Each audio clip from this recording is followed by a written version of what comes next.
Conduit est l'un, si ce n'est le plus gros projet jamais développé par High Voltage Studio.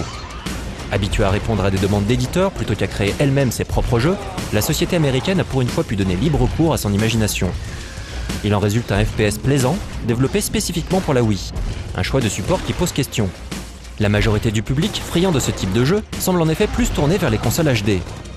Développer un FPS sur Wii est donc un pari risqué, à la fois pour les développeurs et pour l'éditeur Sega. Ce dernier a récemment connu quelques mésaventures avec ses jeux gamers, conçus en exclusivité pour la console de Nintendo. Mad World, par exemple, est loin d'avoir rencontré le succès escompté. Kerry Ganowski, fondateur d'High Voltage Studio, nous explique donc pourquoi sa compagnie a fait le choix de la Wii. What we set out to do is design and develop the definitive first-person shooter experience on the Nintendo Wii. We felt that the 360, the PS3, there's been so many first-person shooter titles on those platforms that just there's a very crowded market, and we had decided to set out from a technology course to develop a next-generation engine for the Wii itself, specifically. Our inspiration to develop the game really comes from, quality titles on the Wii. That was first and foremost. So many people realize that party games sell really well on the Wii, but when you look at the 11 to 12 first-person shooters that are available on the Wii, there's not really anything that stands out. It's always a port. It's never designed for the Wii, and to fill that void was an inspiration. There's been several movies. I mean, Cloverfield, the way they tell the story, you'll see very similar elements inside the Conduit for how we try to keep you in the game, and it unfolds as you play through. So elements from the gaming world. I mean, there's plenty of examples in the gaming world. The Halo. I mean, GoldenEye. A lot of the media has compared us to Perfect Dark and GoldenEye, saying that this is the next example of that type of game for the Wii. And I don't want to make any such claims. I'll let the consumer and the media make such claims. We're just happy to have made the game. Contrairement à ce que l'on pensait avant la sortie de la Wii, la console n'a accueilli que très peu de FPS. Pourtant, le système de contrôle à la Wiimote semble parfaitement adapté à ce style de jeu, plus en tout cas que les manettes classiques des autres machines. Un constat que partagent visiblement les développeurs de The Conduit. If you look at a 360 or a PS3, I myself, I don't prefer using the analog controls.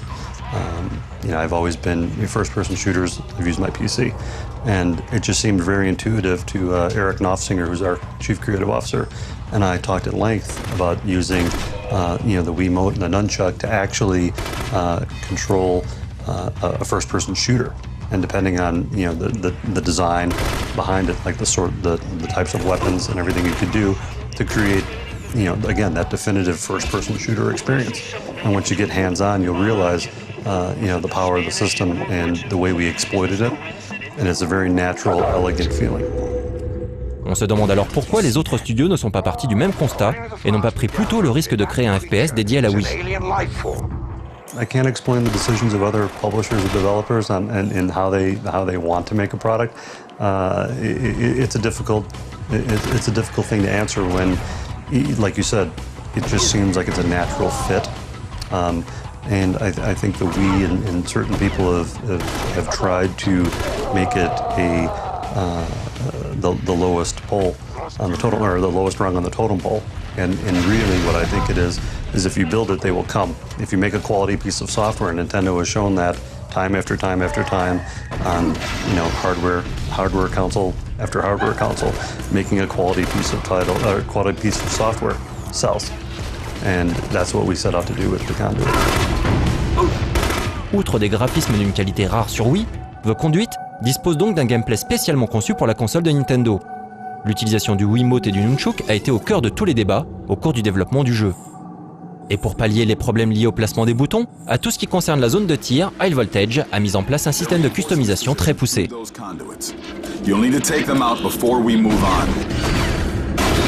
One of the design pillars was to customize everything. So what you could do is everything from the actual mapping of the buttons to the HUD, the in-game user interface. You can move everything from where you like the ammo, what weapon you're using, the display messages. You can put it anywhere in any corner of the screen, or you can put it in the center of the screen if for some odd reason you'd like to. What we wanted to do is give users the ability to customize every single thing.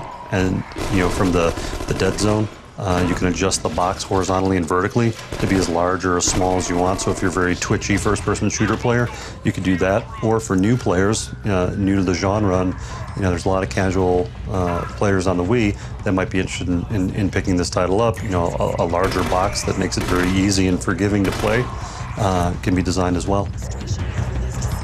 The Conduit fait partie des rares titres gamers pour Wii, non développés par les équipes internes de Nintendo. Il revêt donc une importance particulière à l'heure où tout le monde commence à se demander si la console de salon peut accueillir autre chose que des jeux casual. Mais avant de se poser de telles questions, il reste avant tout à savoir si The Conduit vaut le coup. Réponse la semaine prochaine lors de la critique.